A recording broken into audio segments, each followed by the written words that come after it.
পৃষ্ঠা ৪৩। কবিতা দিগ্বিজয়ের রূপকথা। নিচে কবির ছোট ছবি দেয়া আছে একটি বৃত্তের মধ্যে।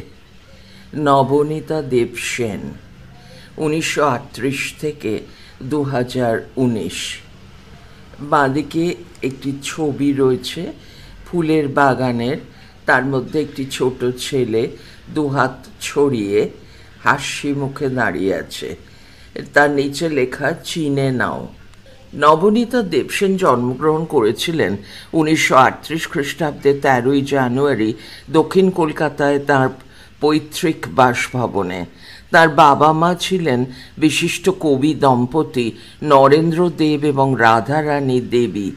স্কুল জীবন কেটেছে গোখেল মেমোরিয়াল গার্লস স্কুলে। উচ্চতর পড়াশোনা করেছেন lady Brabourne college, presidency college, Jadavpur বিশ্ববিদ্যালয়, হার্ভার্ড এবং কেমব্রিজ বিশ্ববিদ্যালয়। তিনি ছিলেন বহু ভাষাবিদ। হিন্দি, ওড়িয়া, অসমিয়া, ফরাসি, জার্মান, সংস্কৃত, হিব্রু ইত্যাদি নানা ভাষায় তিনি পারদর্শী ছিলেন। ১৯৭৫ খ্রিস্টাব্দ থেকে ২০০২ খ্রিস্টাব্দ পর্যন্ত তিনি যাদবপুর বিশ্ববিদ্যালয়ের তুলনামূলক সাহিত্য বিভাগে অধ্যাপনা করেন। যুক্তরাষ্ট্র এবং ইউরোপের বিভিন্ন বিশ্ববিদ্যালয়ে তিনি অতিথি অধ্যাপকের দায়িত্ব পালন করেন। আমেরিকার কলোরাডো কলেজে তুলনামূলক সাহিত্য বিভাগে তিনি মেট্যাগ প্রফেসর হিসেবে কাজ করেছিলেন। ময়কা টয়জফলা আকার গ মেট্যাগ। ১৯৫৯ খ্রিস্টাব্দে নবনীতা দেবসেন বিখ্যাত অর্থনীতিবিদ অমর্ত্য সেনের সঙ্গে বিবাহ সূত্রে আবদ্ধ হন। লেখালেখি। ১৯৫৯ খ্রিস্টাব্দে প্রকাশিত হয় তার প্রথম কাব্যগ্রন্থ প্রথম প্রত্যয়। তার অন্যান্য কাব্যগ্রন্থের মধ্যে উল্লেখযোগ্য স্বাগত দেবদূত, তুমি মনস্থির করো ইত্যাদি। প্রথম উপন্যাস আমি অনুপম প্রকাশিত হয় ১৯৭৬ খ্রিস্টাব্দে। এছাড়াও প্রবাসে দৈবের বশে, অন্য দ্বীপ, বামা বোধিনী ইত্যাদি বিশেষ উল্লেখযোগ্য। তার দুটি উল্লেখযোগ্য গবেষণা গ্রন্থ ঈশ্বরের প্রতিদ্বন্দ্বী, সীতা থেকে শুরু। নবনীতা দেবসেনের একটি স্মরণীয় ভ্রমণ কাহিনী ট্রাক বাহনে ম্যাকমোহনে। ভালোবাসার বারান্দা তার আরেকটি অসামান্য রচনা। পুরস্কার। ১৯৯৯ খ্রিস্টাব্দে নটি নবনীতা গ্রন্থের জন্য নবনীতা দেবসেন সাহিত্য একাডেমি পুরস্কার পান। ২০০০ খ্রিস্টাব্দে তিনি পদ্মশ্রী পুরস্কারে সম্মানিত হন। বিশ্বভারতী তাঁকে দেশিকোত্তম উপাধি দিয়ে সম্মানিত করে। পৃষ্ঠা ৪৪। উৎস। দিগ্বিজয়ের রূপকথা কবিতাটি নবনীতা দেবসেনের রক্তে আমার রাজপুত্র কাব্যগ্রন্থ থেকে নেওয়া হয়েছে। এখানে কবিতাটি আমি ইন্টারনেট থেকে পাঠ করে দিচ্ছি। দিগ্বিজয়ের রূপকথা। নবনীতা দেবসেন। মূল কবিতা। উদ্ধৃতি শুরু। রক্তে আমি রাজপুত্র, হলেনি বা দুঃখিনী জননী।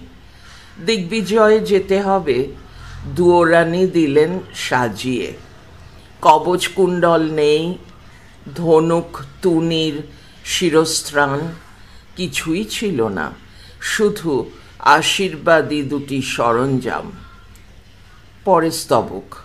১। এই জাদু অশ্ব, মরুপথে সেই হয় উট। আকাশে পুষ্পক আর সপ্তডিঙ্গা সাজে, সিন্ধু জলে। তেপান্তরের পক্ষীরাজ, তার নাম রেখেছি বিশ্বাস। ২। এই হৃদয়ের খাপে ভরা মন্ত্রপুত অসি, শানিত ইস্পাত খণ্ড অভঙ্গুর, নাম ভালোবাসা। নিশ্চিত পৌঁছব সেই তৃষ্ণাহর খরজুরের দ্বীপে। দাঁড়ি উদ্ধৃতি শেষ। মূল কবিতা শেষ হলো। টেক্সটে ফিরে যাচ্ছি। সার সংক্ষেপ। রাজপুত্র যাবেন দিগ্বিজয়ে। এই রাজপুত্র আসলে নতুন সমাজে প্রতিষ্ঠার অগ্রদূত। যে আদর্শবোধ বিগত প্রায় তাই তাকে উদ্বুদ্ধ করে। দুঃখিনী জননীর মতো তাকে সাজিয়ে দেয়।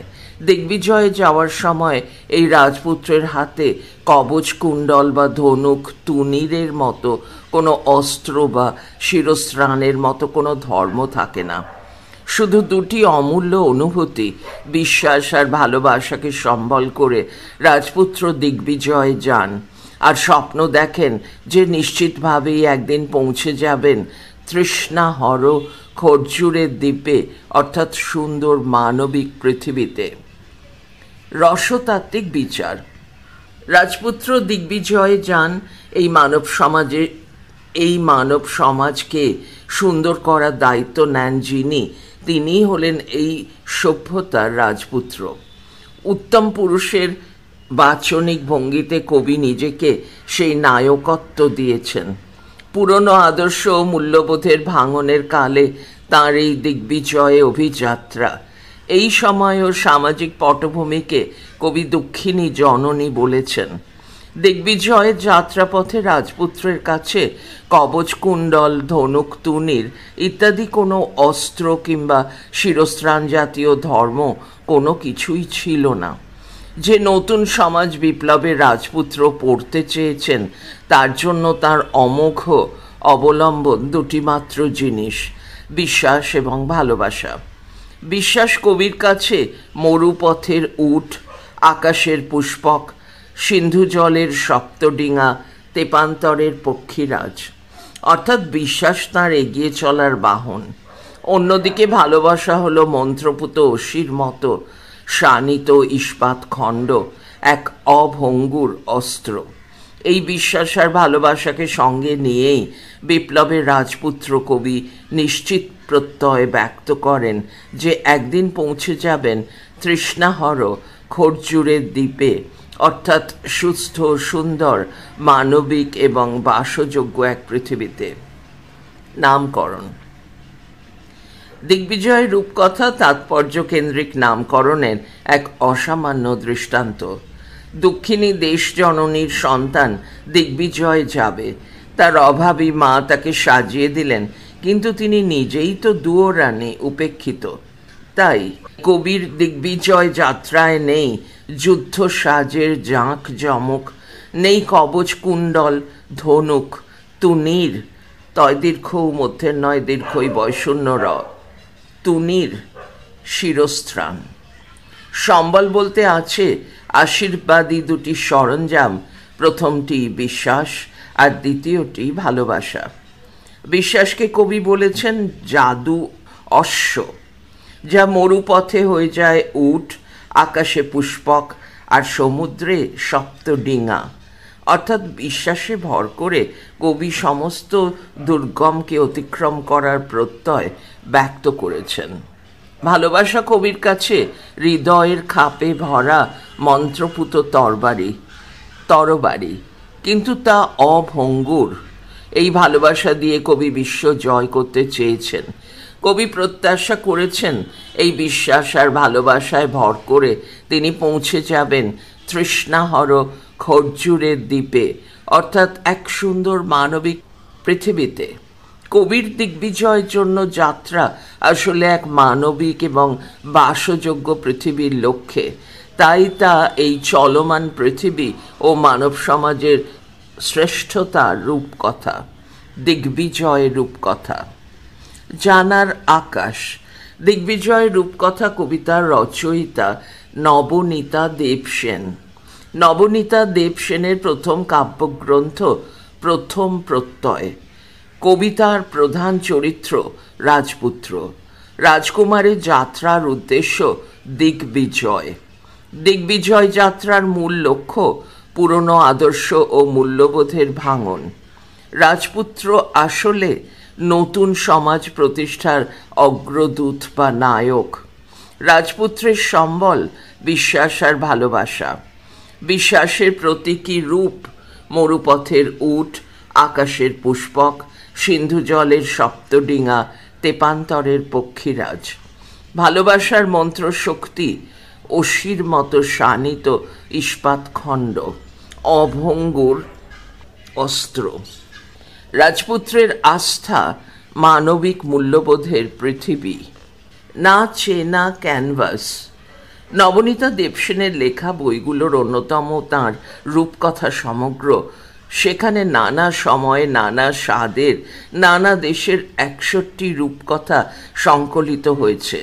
নবনীতা নিজেই এখানে বলেছেন, আমি নিজেও রূপকথা খুব ভালোবাসি। ছোটবেলাতে যেমন এখনো প্রায় তেমনই মুগ্ধ হয়ে রূপকথা পড়ে ফেলি।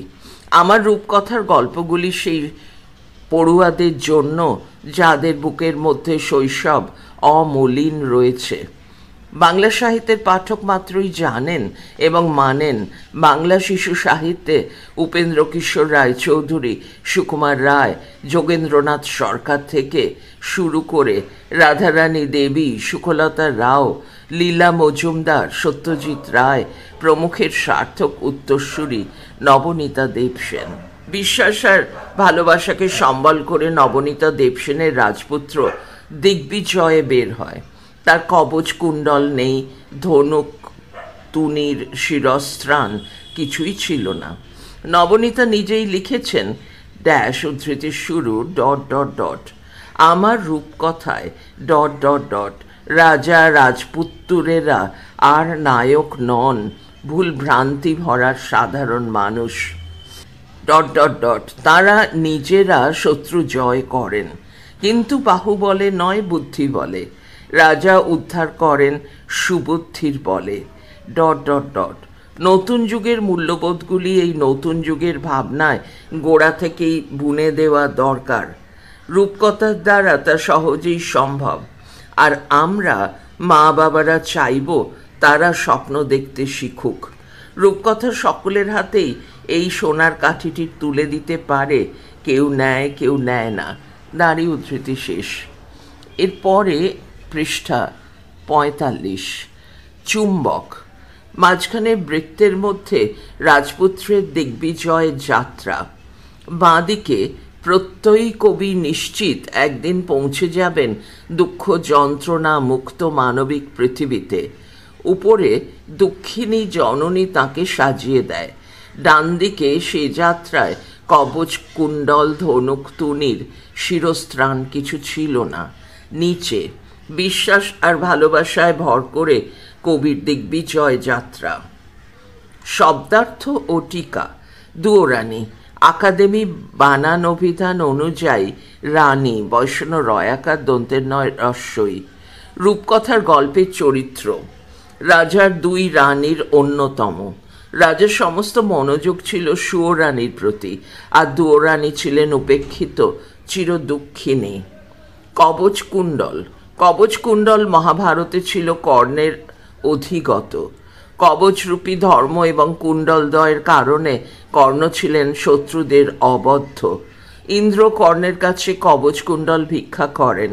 কর্ণ প্রাথমিকভাবে রাজি না হলেও শেষ পর্যন্ত শত্রু বিনাশিনী শক্তির বিনিময়ে তিনি ইন্দ্রকে কবচ কুণ্ডল প্রদান করেন, যা পাণ্ডবদের সঙ্গে যুদ্ধে তার পরাজয়কে নিশ্চিত করে। তুনির, তীর রাখার আধার।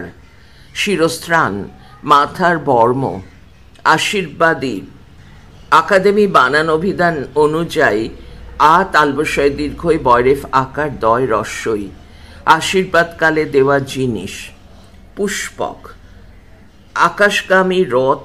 রামায়ণের কাহিনী অনুসারে এই রথের প্রকৃত মালিক ছিলেন কুবের, কিন্তু রামচন্দ্রের বিরুদ্ধে যুদ্ধে রাবণ এটি ব্যবহার করেন। সপ্তডিঙা। মনসামঙ্গল কাব্যের নায়ক চাঁদ সদাগরের বাণিজ্য তরী। তেপান্তর, রূপকথা ও ছড়ায় উল্লেখিত মাঠ। পক্ষীরাজ। বিষ্ণুর বাহন গরুর। রূপকথায় পক্ষীরাজ ছিল ডানাযুক্ত ঘোড়া। মন্ত্র পুতঃ। আকাদেমি বানান অভিধান অনুযায়ী ম দন্তের নয়তয় রফলা পয় দীর্ঘ ত। মন্ত্রের দ্বারা শুদ্ধ এবং পবিত্র। অশ্বী। অদন্তেশয় রস্যই তরবারি।